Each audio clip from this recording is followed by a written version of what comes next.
Слушајте, точно е дека ветувањата од преродбата во 100 чекори беа огромни, посебно за источниот дел од Македонија. Денеска, буквално, источниот дел на Македонија е заборавен. Ветувањата беа огромни, но денеска нито едно поле немаме никаков резултат. Немаме ниту изградба на регионални патишта, немаме ниту изградба на болници, ниту во образованието, во културата. Не зборуваме за било какви странски инвестиции заради тоа што згасна и постојните стопански објекти во Македонија. Неколку пати владата се сликаше на камен темелници на индустријски зони. Еве, после 4 години тие се голи полјани. Експроприира со огромни суми народни пари земјиште за карго аеродром. Денеска нема ништо од карго аеродромот, ниту најава кога тоа ќе се прави. Но состојбите нема да останат така. Се гледа нивниот крај.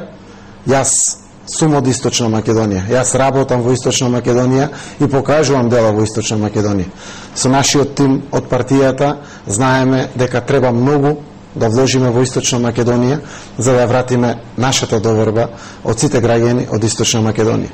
Социјалдемократскиот сојуз е подготвен тоа да го направи и ние знаеме како да ги решаваме проблемите.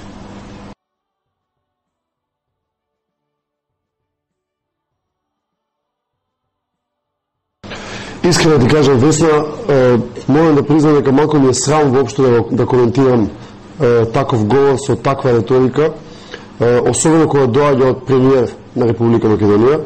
Повеќе би очекувал таков говор да има некој радикален десничар отколку премиерот на оваа држава, но во секој случај мислам дека еден премиер кој што цело време се колне во својот народ, дека работи за народот, успеа во својот говор да каже дека се работи за каков таков народ, е врно понижување за сите македонци, за сите граѓани на Република Македонија. Што е уште пострашно, мислам дека е огромно понижување за самите млади членови на ДПМН кои што беа присутни во салата, бидејќи на тој начин покажува колку и самиот тој ги цени нив. Што е најтрагично се, за жал во Македонија во последните 4 години имаме премиер кој што се обидува, за жал до некаде успешно, како никогаш претходно да го подели македонскиот народ. И имаме ситуација на која што никогаш не сме присуствувале претходно, каде што македонците во овој момент се делат на словенски македонци, антички македонци, патриоти, предавници, вакви и такви македонци. Таква ситуација никогаш не сме имали и за жал авторот на таквите појави се вика Никола Груевски. Се разбира, ако ме прашуваш дали има елементи на говор на омраза, мислам дека има сериозни елементи на говор на омраза во неговиот говор, но тоа нека му служи на чест на самиот премиер.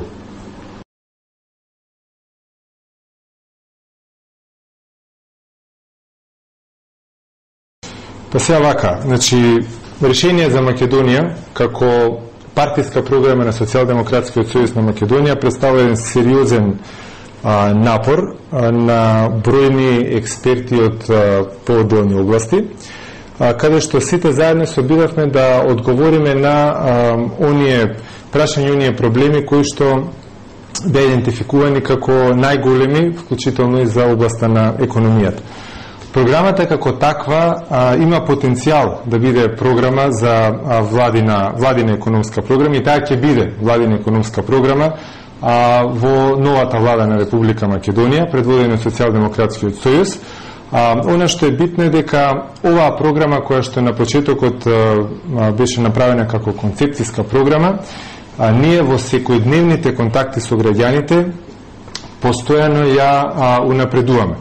Така што од една концепцијска програма таа ќе се претвори најпрви во изборна, детална изборна програма, а потоа и во владина економска програма. Она што е најважно кога се зборува за било која и било чија економска програма е таа да биде реално остварлива. Значи ние и решение за Македонија како основа за една владина економска програма и она што ќе биде подоцна изборна програма го правиме така да тоа биде навистина остварливо и Македонија и граѓаните на Македонија навистина да имаат подобар живот, бидејќи тие тоа го заслужуваат и можат да го имаат. Социјалдемократскиот сојуз на Македонија тоа ќе им го овозможи. Работата е кога ќе почне подобрувањето на животот, тоа да трае и да се подобрува како што ќе поминува времето.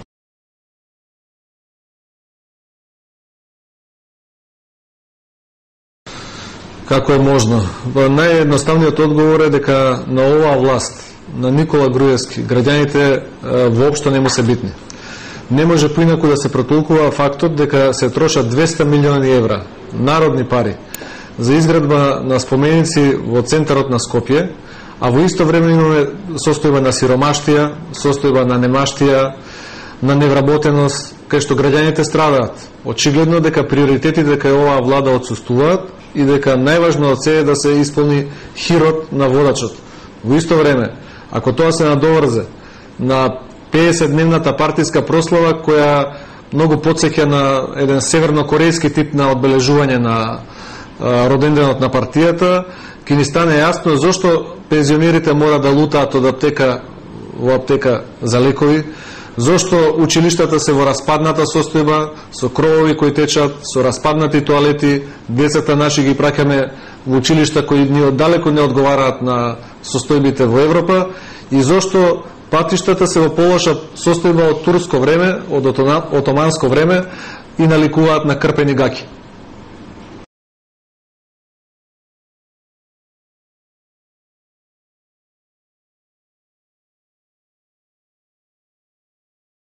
Пропагандната машинерија на ВМРО-ДПМН е во континуитет создава привид дека за целокупната приватизација е одговорност на Социјалдемократскиот сојуз.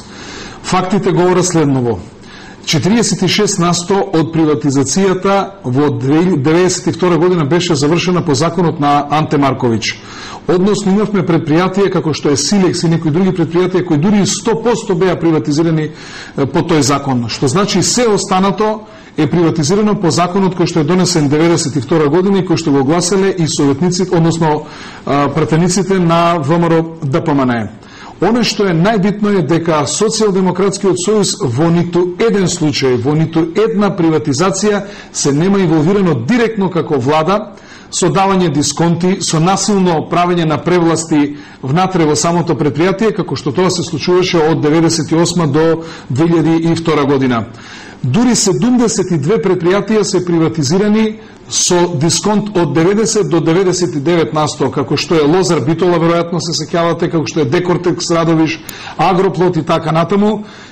Приватизации во кои што се дадени прво државни пари, па потоа сето тоа е приватизирано, како што е националната платежна картица, како што е случајот Окта, како што е приватизацијата на Порцеланка Велес, како што е приватизацијата на Телекомот и така натаму. Во ниеден таков случај Социјалдемократскиот сојуз ги нема испрљано своите раце. Се што се одвивало согласно законските прописи.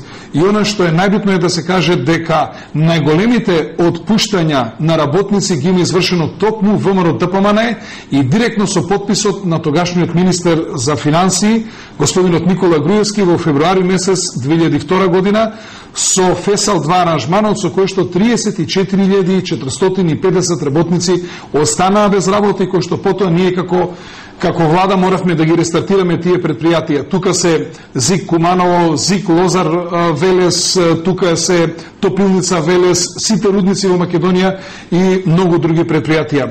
Ово јасно кажува дека Социјалдемократскиот сојуз во изминатиот временски период во ниту еден случај не се инволвирал како партија во приватизација надвор од законските решенија, а сосема друго прашање е дали приватизираните предпријатија потоа станале успешни предпријатија, дали менаџерските тимови или акционерските друштва на вработените успеале да се снајдат на пазарот или пак тие потоа пропаднале или отишле во штечај, што значи дека целокупната оваа фама што се создава околу Социјалдемократскиот сојуз е апсолутно неточна и непринципелна, и она што е битно дека ние имаме еден голем пример, а тоа е примерот на на дистрибуцијата, односно на електродистрибуцијата на Македонија, која што беше приватизирана на најтранспарентен начин со купувањето на ова предпријатие од страна на австријски Евана, и досега во нито една таква приватизација не постои, ама баш ниту една афера.